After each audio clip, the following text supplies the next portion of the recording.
2024 లేదా 25లో డిగ్రీ లేదా బీటెక్ చదివారా? సాఫ్ట్వేర్ జాబ్ కోసం ఎదురు చూస్తున్నారా? అయితే కోడ్ జ్ఞాన్ 100 డేస్ కోర్సులో చేరండి, జాబ్ సాధించండి. Welcome to Suman TV. నేను మీ Suman TV Nag.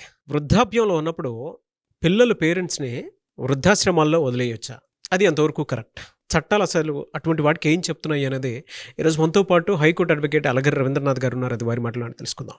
Hello sir. Hi అండి నాగరాజ్ గారు. ఇవాళ వృద్ధాశ్రమాల్లో కనుక మనం చూస్తే అండి చాలామంది పేరెంట్స్ ఇలాంటి పిల్లలు సరిగా చూసుకోవట్లేదని చెప్పి జీవనాన్ని అక్కడే గడపాల్సినటువంటి పరిస్థితి చేస్తుంది. కొంతమంది అయితే చనిపోయిన తర్వాత కూడా మేము ఫారిన్ కంట్రీస్లో ఉన్నాము, చూడడానికి కూడా వచ్చే పొజిషన్ లేదని చెప్పేసి అంటూ ఉన్నారు. అట్ ద సేమ్ టైం కొంతమంది ఏంటంటే ఎందుకు వస్తుందో ఎలా వస్తుందో డిఫరెన్షియేషన్ వలన, అంటే ఇంట్లో ఉండేటువంటి చిన్న చిన్న డిస్టర్బెన్సెస్ వలన వృద్ధాశ్రమాల్లోకి తీసుకుని వెళ్ళిపోతూ ఉన్నారు, పేరెంట్స్ని అక్కడ పెట్టేస్తూ ఉన్నారు.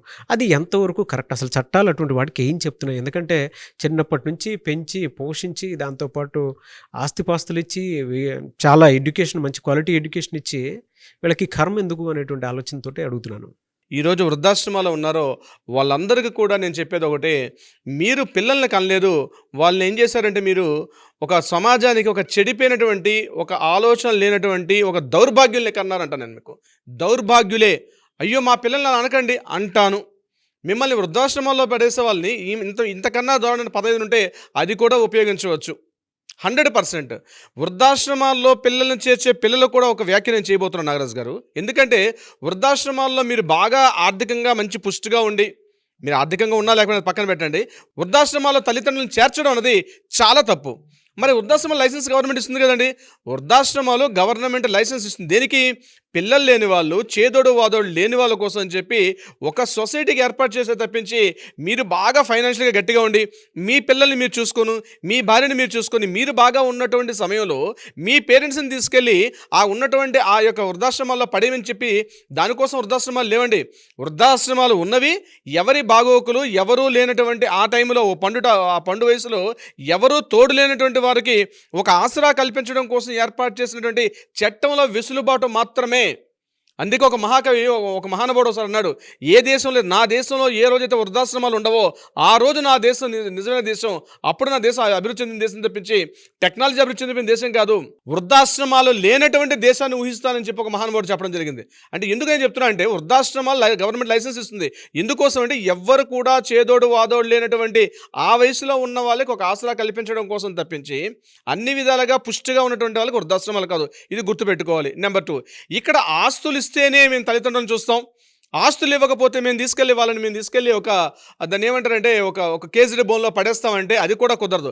మీకు ఆస్తులు ఇచ్చినా, అంతస్తులు ఇచ్చినా, ఇవ్వకపోయినా తల్లిదండ్రులను చూసుకోవాల్సిన బాధ్యత మీకు ఉందని చెప్పి ఒక చట్టం కూడా మనకు ఉంది. ఆ చట్టం పేరే senior citizen and parent welfares act అని చెప్పి 2007లోకి యాక్ట్ ఉంది. అంటే ఆ వయసులో పిల్లలకి ఎవరైతే పేరెంట్స్ 58 ఏళ్ళు 60 ఏళ్ళు దాటారో ఆ పేరెంట్స్ కొన్ని రక్షణ చట్టాలు కొన్ని ఉన్నాయి. వారు ఆస్తులు ఉన్నా ఒక చట్టం, ఆస్తులు లేకపోతే ఒకటి ఉంటుంది. ఒకవేళ వారికి ఆస్తులు ఉన్నాయనుకోండి, వాళ్ళని మెయింటెనెన్స్ చేయాల్సిన బాధ్యత కూడా మీదే. ఈరోజు భార్యని డివోర్స్ ఇస్తే ఎట్లయితే మెయింటెనెన్స్ అడుగుతున్నారో అంతకన్నా కఠినంగా ఉంటుంది చట్టం. మీ కన్న తల్లిదండ్రుల్ని మీరు పోషించకపోతే, వారికి కావాల్సిన ఆలనా పాలన చూడకపోతే, వారికి కావాల్సిన వైద్య ఖర్చులు మీరు ఇవ్వకపోతే మీరు చట్టరీత్యా మీరు నేరస్తులే. మీ వృద్ధ తల్లిదండ్రులు, అమ్మాయినా కావచ్చు, నాన్నైనా కావచ్చు, వాళ్ళని మీరు ఇద్దరు ఉంటే ఇద్దరు, ఏ ఒక్కరు లేకపోయినా ఆ ఒక్కరి యొక్క మెయింటెనెన్స్ చేయాల్సిన బాధ్యత కూడా పిల్లలుగా మీకుంటుంది. నేను ఆస్తిలో హక్కు తీసుకుంటాను, నాకు వేరే దాంట్లో లేదని చెప్పిన అమ్మాయికి కూడా బాధ్యత ఉంది. ఆస్తుల్లో వాటాలు మీరు తీసుకుంటున్నారుగా, ఖచ్చితంగా తల్లిదండ్రులను కూడా చూసుకోవాల్సిన బాధ్యత మీదే. ఆస్తుల్లో నేను తీసుకుంటాను, మెయింటెనెన్స్లో నాది కాదండి, మా అన్నయ్య చూసుకుంటాడు, మా తమ్ముడు చూసుకుంటాడని నేను వేరే ఇంటికి వచ్చేసాను కదా, నేను చూసుకోవాల్సిన బాధ్యత లేదని చెప్పి తప్పించుకొని తిరుగుతున్న అమ్మాయిలకు కూడా ఈ చట్టం వర్తిస్తుంది. మీరు అమ్మాయి అయినా అబ్బాయి అయినా తల్లిదండ్రులను చూసుకోవాల్సిన బాధ్యత కూడా మీ పైన ఉంది. ఎలా అయితే ఆస్తులో మీకు సమాన వాటా హక్కు 2005 చట్టం ప్రకారం మీకు ఎలా వచ్చిందో, అదేవిధంగా వాళ్ళని మెయింటెనెన్స్ చేయాల్సిన బాధ్యత కూడా ఆడపిల్లలకు ఉంది. మెయింటెనెన్స్ అంటే ఏంటి? వాళ్ళకి కావాల్సిన మినిమం మెయింటెనెన్స్. మంత్లీ వచ్చే వాళ్ళకి ఆరోగ్యరీత్యా ఖర్చులు, వైద్య ఖర్చులు ఉంటాయి. అది కాకుండా వాళ్ళకి కావాల్సిన తిండి, వాళ్ళకి ఒక షెల్టర్ ప్రొవైడ్ చేయాల్సిన బాధ్యత కూడా మీకు ఉంది.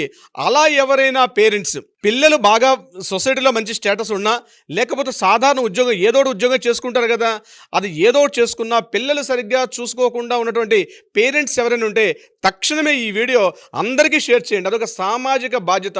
మీరొక్కరు చూసి వీడియోని పెట్టుకోవడం కాదు, వీలైనంత మందికి షేర్ చేయండి. అదొక సోషల్ రెస్పాన్సిబిలిటీ తీసుకోండి. ఒక సోషల్ రెస్పాన్సిబిలిటీగా ప్రతి తల్లిదండ్రి ఆలోచించండి. వృద్ధాప్యంలో మీ పిల్లలు మిమ్మల్ని చూసుకోకపోతే వాళ్ళని చట్టరీత్యా వాళ్ళని ఫేస్ చేసే బాధ్యత కూడా మీకుంది. వాళ్ళని చట్టానికి పిలవండి, కోర్టు ముందు నిలబెట్టండి. ఎలా వెళ్ళాలి నేను చెప్తాను డీటెయిల్స్ అన్నీ కూడా. నెంబర్ 1, ఫస్ట్ మీరు దగ్గరలో ఉన్న పోలీస్ స్టేషన్కి వెళ్ళండి. పోలీస్ స్టేషన్కి వెళ్ళి వివరాలు డీటెయిల్స్ అన్నీ కూడా ఇవ్వండి. ఈ వయసులో ఉన్న మమ్మల్ని చూడలేకపోతున్నారు, మీకు ఎవరి సపోర్ట్ కూడా అవసరం లేదు, మీరు వెళ్ళండి. ఒకవేళ పోలీసులు కేసు తీసుకోవట్లేదు అన్న పరిస్థితిలో ఉంటే, అంటే మీ పిల్లలు కాస్త సోషల్ స్టేటస్లో మంచి గౌరవంగా బతుకుతున్నారు, అలాంటి సందర్భంలో ఆర్డీఓ, రీజనల్ డెవలప్మెంట్ ఆఫీసర్, మీ ప్రతి ఊర్లో ఎలా అయితే ఎంఆర్ఓ ఉంటారో, ఎంఆర్ఓ పైన ఆర్డీఓ ఉన్నటువంటి ఒక యంత్రాంగం ఉంటుంది. మీరు ఇటువంటి స్థాయిలో ఉండి, మీరు చదువుకోకపోయిన వారైనా పర్వాలేదు, ఆర్డీఓ అని ఉంటారు. ఎక్కడ ఉంటారంటే మీరు గూగుల్లో వెతుకుని తెలుస్తుంది, లేకపోతే ఎవరైనా అడగండి. అది కాకపోతే కిందన మనం ఏదైతే స్క్రోల్ చేస్తున్నామో ఆ నెంబర్ని కాంటాక్ట్ చేయండి, మన లీగల్ టీం చెప్తారు. ఆర్డీఓ డిపార్ట్మెంట్ని డైరెక్ట్గా వెళ్ళి సంప్రదించండి. అక్కడ డిఓ అని ఒక ఉంటాడు, డెవలప్మెంట్ ఆఫీసర్ ఉంటారు. డిఓ గారిని డైరెక్ట్గా వెళ్ళి ఒక లెటర్ ఇవ్వండి. నేను ఇలా పరిస్థితిలో ఉన్నాను, నన్ను పిల్లలు సరిగ్గా చూసుకోవట్లేదు, నన్ను మెయింటెనెన్స్ చేయట్లేదు, నా మెడిసిన్ ఖర్చులు ఇవ్వట్లేదు అని చెప్పి మీరు షెల్టర్ ఇవ్వట్లేదు. ఒక కేసు నా దగ్గరికి వచ్చింది నాగరాజు గారు. ఆయన ఏమో 3 అంతస్తుల బిల్డింగ్లో ఉన్నాడు. ఆయన సంపాదించుకున్న ప్రాపర్టీ ఆయన దురదృష్టవశాత్తు ఏం చేశాడంటే తన పిల్లలకి ఆ ప్రాపర్టీ రాసి ఇచ్చేసాడు. ఆయన రాసిస్తే పిల్లలు దాన్ని అనిపిస్తే పెంట్ హౌస్ పైన ఒక చిన్న షెడ్ వేసి ఆ కొడుకులు ఆ తల్లిదండ్రులకి ఏం చేశారంటే రెంట్కి ఇచ్చారండి. రూమ్లో అది 5,000 రూపాయలు రెంట్ తీసుకుంటారు. ఆయన పెంట్ హౌస్ల పైన ఉంటాడు. ఆ ఇల్లు మొత్తం ఆయనదే. కానీ పిల్లలు ఏం చేశారు, గిఫ్ట్ రూపంలో ప్రాపర్టీ తీసేసుకుని బ్యాంకుల్లో పెట్టి ఈఎంఐలు తీసేసుకొని దానికి 2-3 చేతులు మార్చేశారు.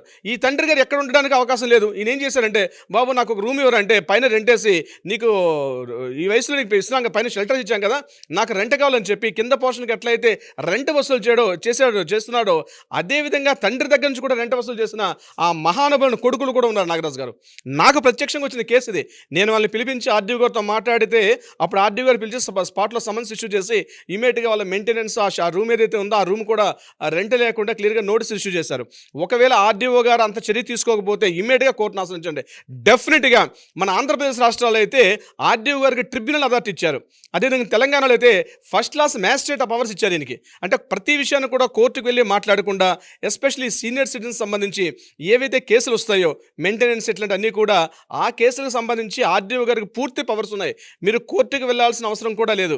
ఆర్డీఓ గారిని డైరెక్ట్గా సంప్రదిస్తే చాలు, మీరు డెఫినెట్గా ఆయన సత్వరం న్యాయం తీసుకుంటారు. ఎలా సంప్రదించాలి, ఎలా లీగల్ డ్రాఫ్ట్ చేయాలి, అట్లాంటి డీటెయిల్స్ అని కావాలనుకుంటే తప్పనిసరిగా కింద మన స్క్రోల్ అవుతున్న నెంబర్ని కాంటాక్ట్ చేయండి. మన లీగల్ టీం వాళ్ళకి అప్రోచ్ అవుతారు. కంప్లీట్ డీటెయిల్స్ ఎలా చేయాలి, డ్రాఫ్టింగ్ ఎలా చేయాలి, ఎలా మాట్లాడాలి, వీలైతే మన లీగల్ అడ్వకేట్స్ కూడా మీతో పాటు కూడా వస్తారు. ఆర్డీఓ గారిని సంప్రదించి మీకు సత్వరం న్యాయం అయ్యే విధంగా కూడా చూస్తారు. ఇది సీనియర్ సిటిజన్స్ ఉన్నటువంటి పరిస్థితి. మరొకటి ఉంటుంది నాగరాజు గారు, పిల్లలు ఏమో ఎక్కడో అబ్రాడ్లో ఉంటారు, పేరెంట్స్ ఏమో ఇక్కడ ఉంటారు, ఆస్తులన్నీ ఆ పిల్లల పేరు మీద రాసేసి ఉంటారు. ఇక్కడ పెద్దలు ఏ క్షణం ఏమవుతుందో తెలియని బితుకుని కూర్చుంటారు, ఎప్పుడో ప్రాణాలు పోతాయి అన్నట్టు ఉంటారు. మన పిల్లలు కూడా పట్టించుకోరు.